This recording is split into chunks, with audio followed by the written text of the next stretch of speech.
Well, hello again, fellow beer lovers. It's the Beer Boss coming at you once again from suburban Minneapolis, Minnesota.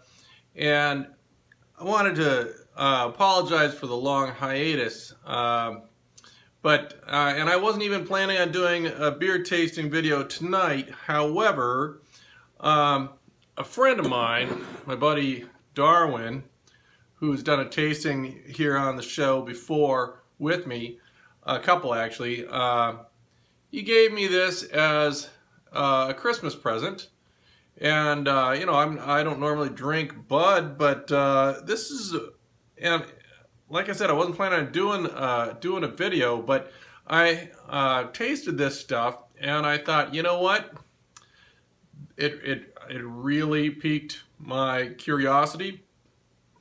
And as I drank it, there were things about it that I thought, you know what, I need to share this, okay? So first of all, this isn't just a regular Bud. You'll see Jim Beam's logo at the bottom there. It's called Budweiser Copper Lager Reserve Collection, aged on real Jim Beam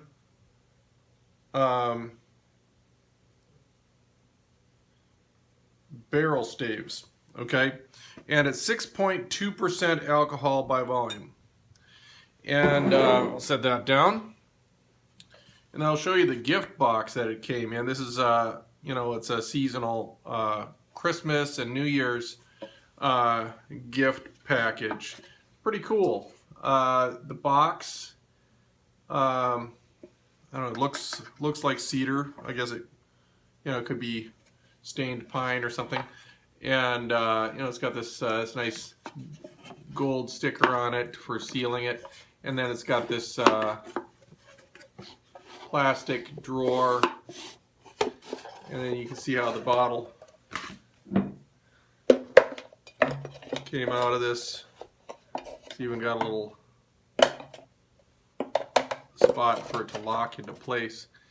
And so it's very interesting. This has got to be part of what the folks at InBev did when they consolidated. So you got kind of European touch with some of this, with some of the American beers that they put out.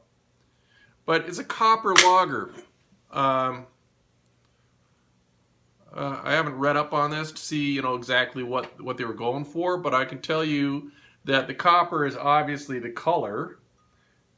Here it looks in the video it almost looks like a red wine, In person it actually kind of has the same color as some whiskey, But as far as beers go, it looks like an amber or a brown lager, and I'm finding that that's what some of the taste is like. So I'll show you. When I first poured it, it had a moderate head on it, but that head dissipated very, very rapidly.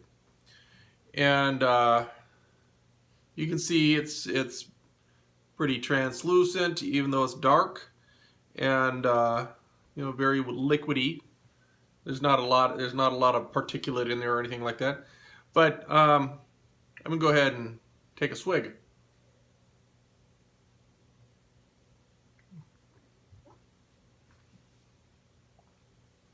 And the first thing that I notice when I drink this is that the taste is very much like a brown ale, or an amber, or an Oktoberfest, or a Märzen. And those aren't my go-to beers, but when I think about the fact that this is a Budweiser copper, it's even cool that they called it a copper, didn't call it an amber or a brown. It's just neat. They're going for class and style, and it's pretty cool. It definitely invites you to buy it, and then invites you to think about what you're drinking, which is not what the typical Budweiser drinker does.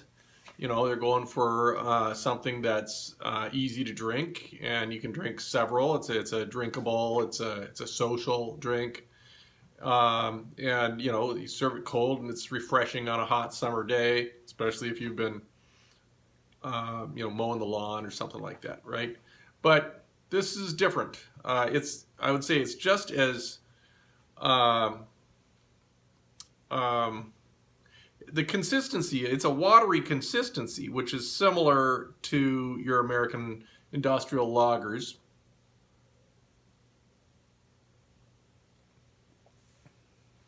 But the flavor is very malty, like a Newcastle brown ale.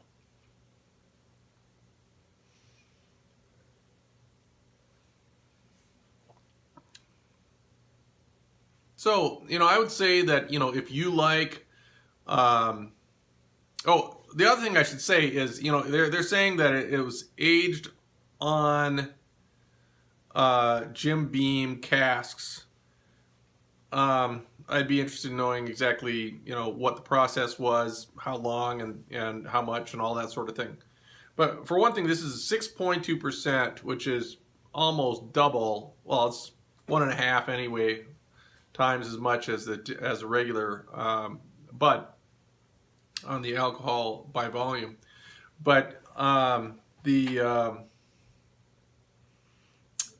you know, when I drink it, it doesn't, to me, it does not evoke the whiskey flavor that you normally get overwhelmingly with any of the barrel aged, let alone a barley wine or something like that.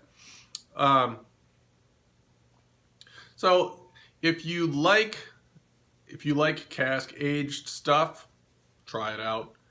If you really like browns, ambers, Märzen's, Oktoberfests, that sort of beer, definitely go give this a try and see what you think.